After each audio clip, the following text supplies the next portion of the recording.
Greetings students and welcome to our tutorials on Calculus 1.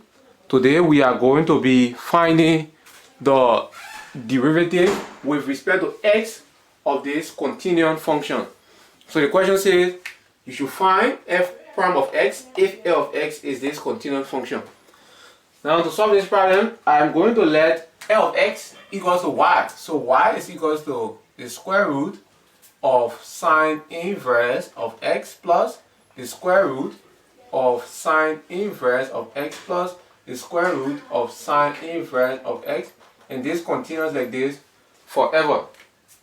Now, pay keen attention. This entire square root here, this entire thing is y. So the square root of sine inverse of x plus the square root of sine, this entire thing here is y. So I'm going to write y is equals to the square root of sine inverse of x plus, and then that is y. So I'm going to replace that with y. Because each of these things will give you the value of y. Remember, it continues forever.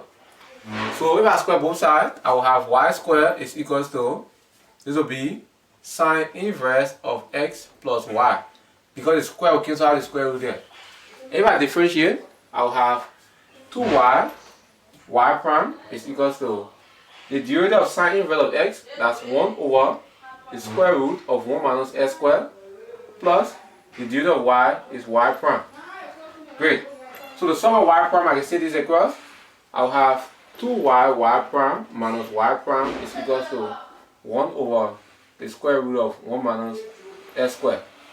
And from there, I can factor out a y prime from the left hand side.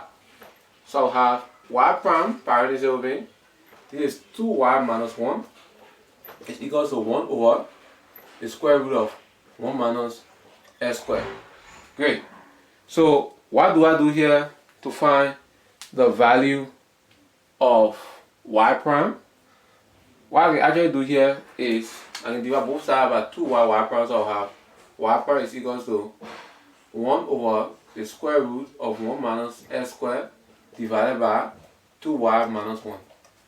So if I do that, I'm going to write y prime is equals to 1 over, this is going to be the square root of 1 minus s squared times 1 over 2y minus 1.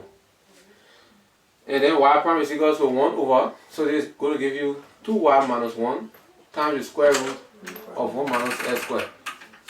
That's what I'm going to have. And once I have this, what I could do again is to rationalize the denominator. So the rationalize denominator, this means this is going to go up. So I'm going to have the square root of 1 minus s squared all divided by 2y minus 1 times 1 minus s squared. Ladies and gentlemen, this is the derivative of this function, and that's how we find it. So you take one of the continuous part after the first sine inverse of x and let that equals to the original function. So thank you very much for watching, and we hope to see you in our next video. Do not forget to subscribe to our YouTube channel and hit the notification bell so that you cannot miss future videos.